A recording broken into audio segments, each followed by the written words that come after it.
What up, everyone? Rob with Extreme Boating. We're doing a little boating today, a little fishing. Low tide right now though, so the fishing sucks right now.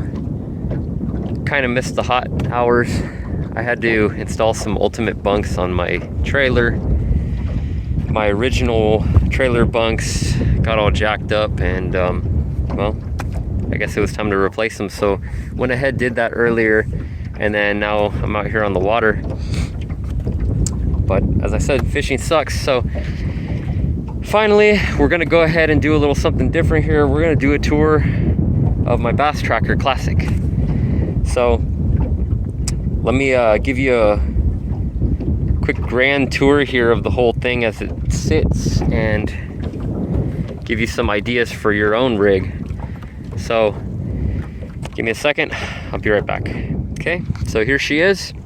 As you can see, I'm sure a lot of things are different on it. A lot of unoriginal factory items. You got a deck extension right there. Move up to the front here. The Minn Kota Terrova, and this has spot lock on it. It's currently sitting. Actually, might be able to show you that. Hold on. So I'm rocking it around. It's fixing itself. The Garmin nav that you see, I have the Panoptics. This is the LVS 12. It's not the LVS 32. I didn't want the black box on it. Just extra weight. I don't feel like hauling all that around. Plus, for the type of fishing I do, I really don't need something super dedicated. So Panoptics right here, 2 screens, and then this is the general sonar. Though it looks kind of crappy right now, but like I said, low tide. So this sits on top of a TH Marine Kong mount. That was kind of difficult to do in itself. The screws kept coming out, they kept coming dislodged. So, and a lot of it had to do with this entire panel right here working itself loose. I had to do some other stuff there that I can't even show you because it's all put together. But anyways, so got the recessed foot pedal.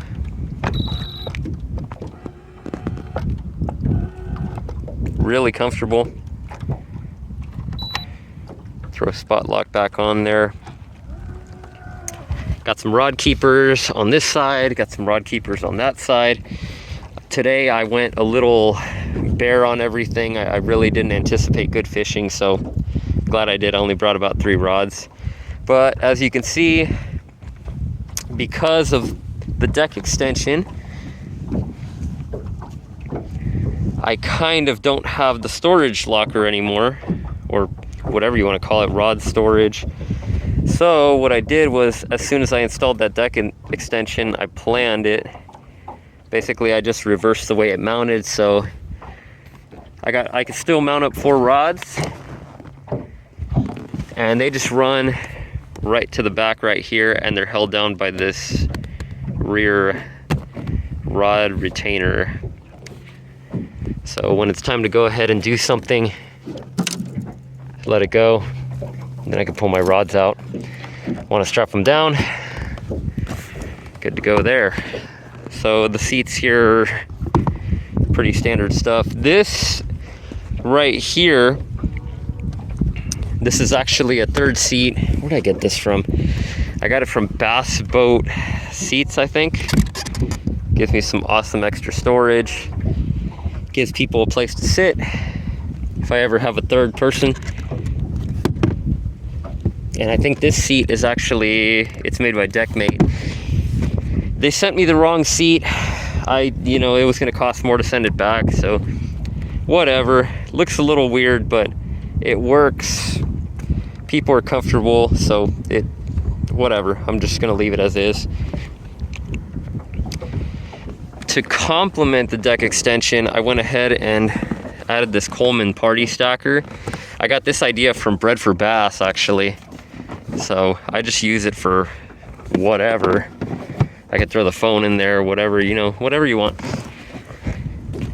and then I strapped it down. I was initially gonna run a strap through the entire length of the party stacker, but then I found that the step was moving too much. So what I did was I implemented these Yeti straps on both sides. I had to cut the party stacker a little bit right here and right here, but it ended up working out really good. The step barely moves. See, it's not enough to disturb someone or make someone fall. So I can firmly plant my feet here and barely move it around. Works out really good. Got this idea from Bread for Bass too. The tools from Rapala. That works out really nice. They've saved me several times, honestly. Works out really good. You know what's supposed to be there, but it's a little different now. So this is just straight up dry storage. There's nothing in there. So you're gonna probably ask, where's my Livewell? And if you're new to the channel, then I'll let you go ahead and see this. See, boom. 16-gallon Livewell. Matter of fact, I could probably show you how it works right now.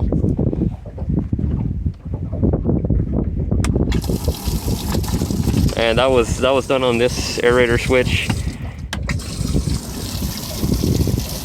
So when it's time to fill up this well, I just go ahead and loosen up the overflow, toss that somewhere. Honestly, I could probably toss that in my party stacker. Whatever, wherever. So let that fill up a little bit.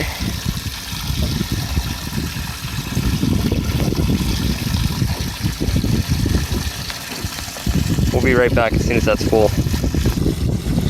Okay, so we're getting just about full here. We're almost done. So that's about 16 gallons, maybe 14 by the time it's all said and done. I don't know how they measure these Livewells and their capacity. But anywho, also has a divider.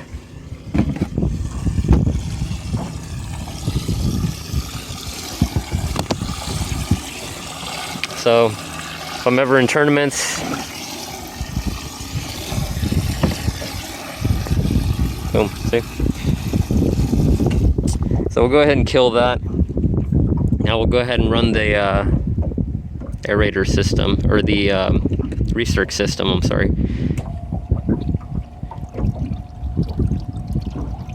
Gotta give it a second to prime here. There it is.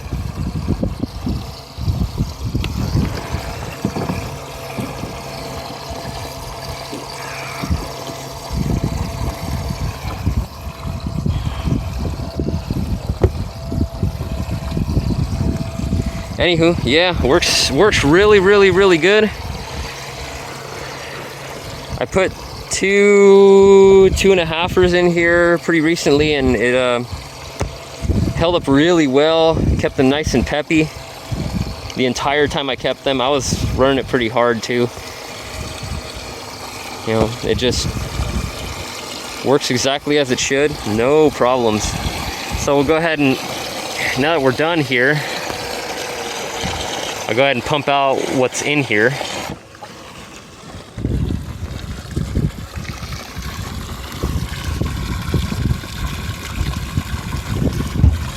And I actually got the hose for that running right here.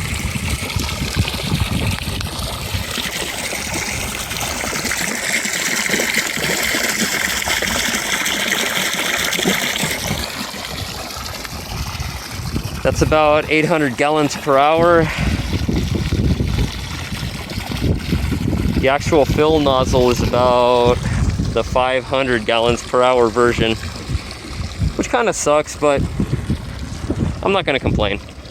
A little slower to fill up,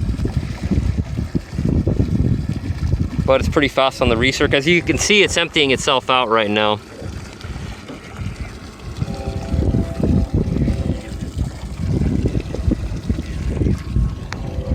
And if I want to kill that,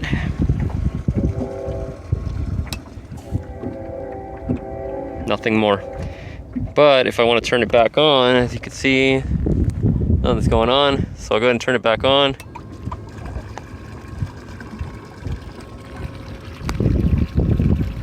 So it works really well. We'll go ahead and let that finish pumping out.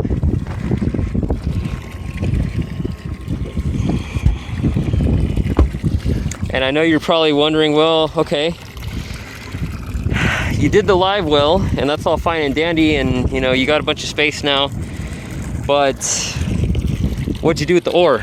Where's that? Well, I actually got this idea from someone on the forum. I remounted the oar right here to the rear hatch. So that works out pretty well. If I ever need it, it comes right out. If I get stuck, whatever.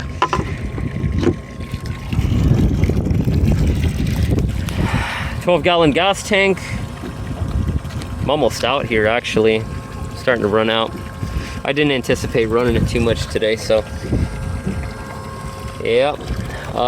This one's made by Moeller or Moeller, whatever you want to call it. Looks like my Livewell's done pumping out for the most part. Yep, as I was saying, this is part number, it actually says it right here. So this is part number 630013 LP for low profile. Let's take a quick look in there. There's the fuel hose. And the moment you open this hatch, here's your fuel gauge, fuel indicator, and here's the fuel cap. I actually got a manual venting hose, or a manual venting cap, excuse me, because I know the automatics have issues. So if I want to close it up, I could do it myself. If I want to open it up, I could do that myself.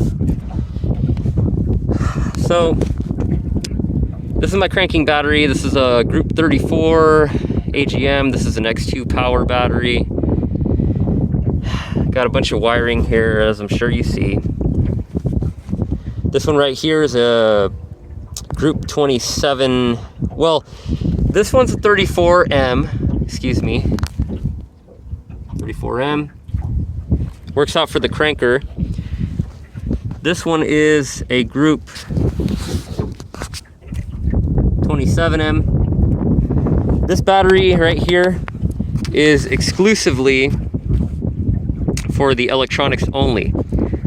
So I got the 20 amp circuit breaker hooked up here, and I run pretty much everything off of that that's electronic related. The Livewell, the bilge, the aerator, the recirc pump,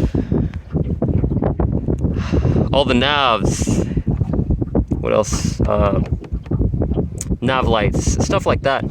And so if I want to charge it, this is the Noco Genius Gen 5 X2. It charges up 2 batteries. Went ahead and mounted this right here. Works out really great. I could see the status all the time. Just take a quick peek in the hatch, and, you know, easy peasy. This charger right here is for my lithium. This is a Victron 24 volt IP65, so it's waterproof. It's 8 amps, and it's specifically for lithium. So that brings me to my next thing. I'm sure you see it. That right there is my lithium battery, and that is a, what is it? It's a Group 31, yeah. So works really well. Keeps my troller happy all day long. Like I've never went empty. Works really good. So you've seen pretty much everything here. To keep the charging battery and this electronics battery all charged up, I run a mini ACR. So it hooks up to this battery, the cranking, and it hooks up to this one, the electronics battery. Keeps them both charged up, or at least provides some charge over to the electronics battery after it's been depleted for a little bit. Works really good. I've yet to dip below 12 volts after a full day of fishing, running electronics, everything. Live scope, 3 navs, everything. So we'll go ahead and move forward here. Sure, you probably see it. Sorry about that. This is my jack plate. This is a 6-inch Vance Manufacturing jack plate. It's a HYDVS-001 hydraulic jack plate. It works for motors up to 150 horse. Works out really awesome. I'll show you how that works here.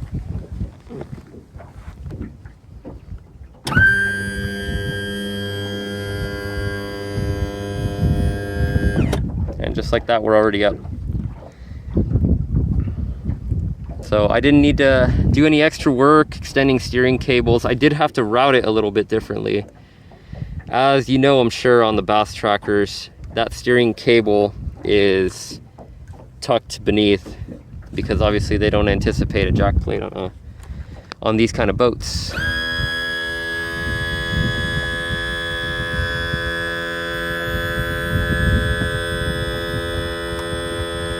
I'm in really shallow water right now, so you'll have to forgive me. But I'm sure you've seen it in the other videos. If you're new to the channel, I'm running a 60 horse conversion Mercury on this boat. The thing works absolutely awesome. I see 40 regularly. The prop I'm using is a 15 pitch modified Vengeance propeller from Mercury. It's been drilled for PVS holes. I'm sure you see it right there, right at the beginning of the blade of the propeller.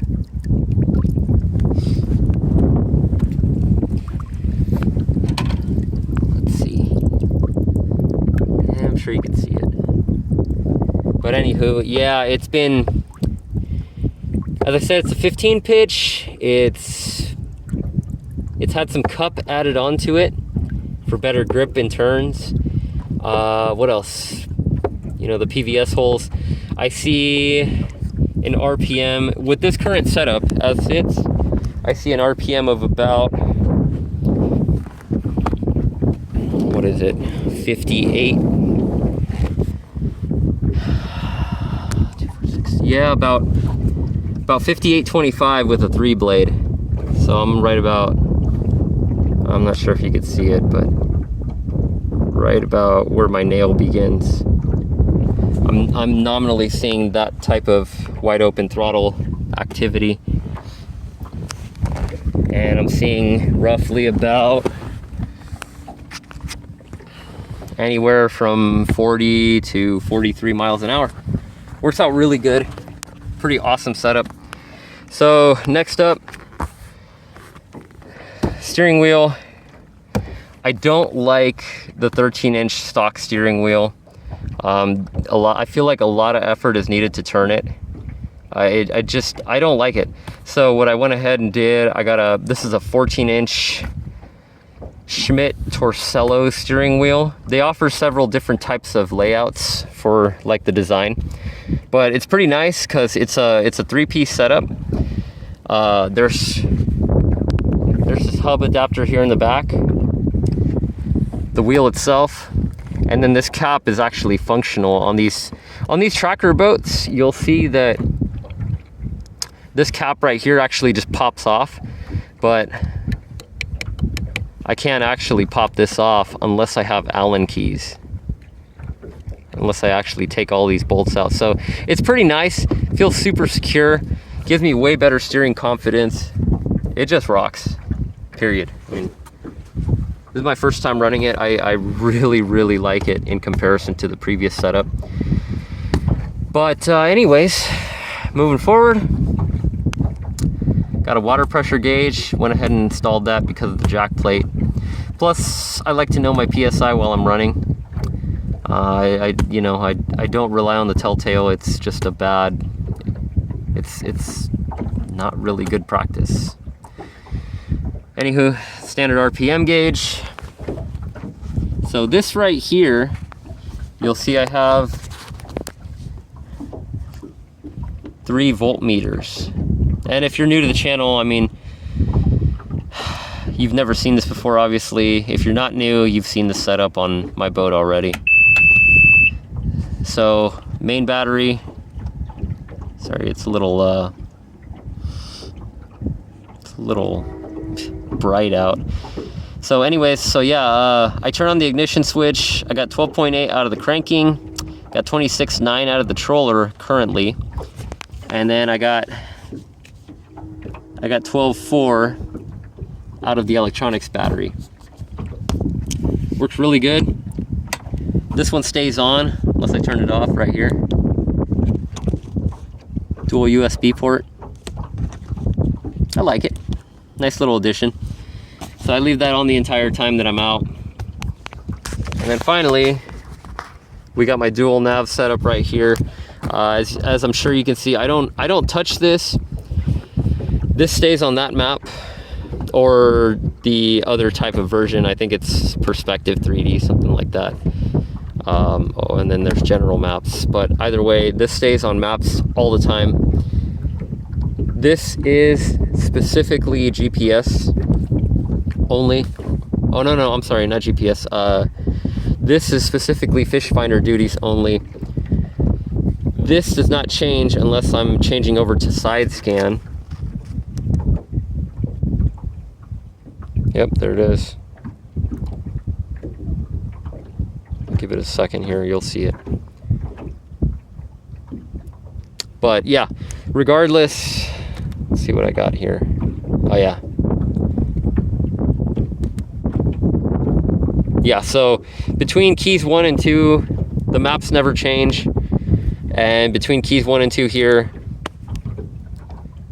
it's always on fish finder duty. So it works out really well.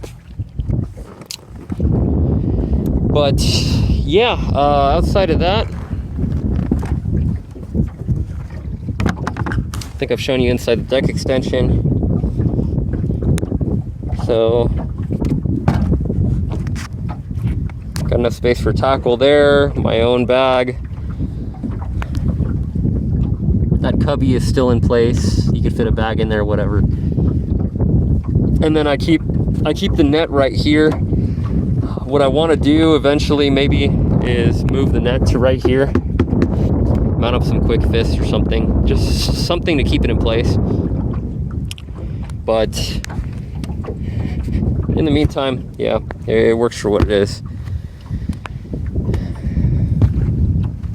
What else? Yeah, I think that might be it.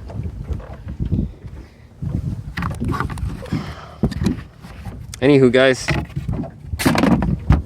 I know I've been long overdue here.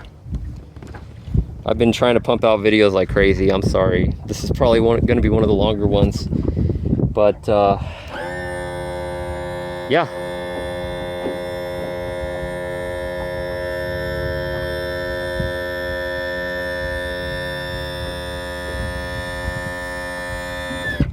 I must say this setup right here is excellent for shallow water.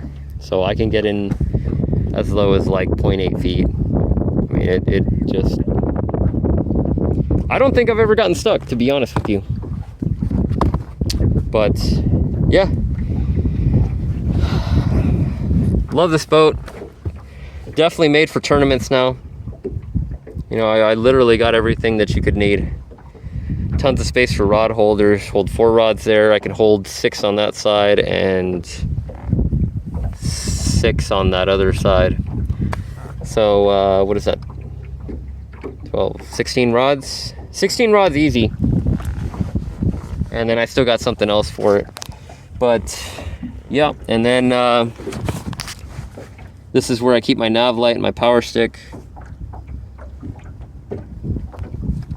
These are my jack plate controls.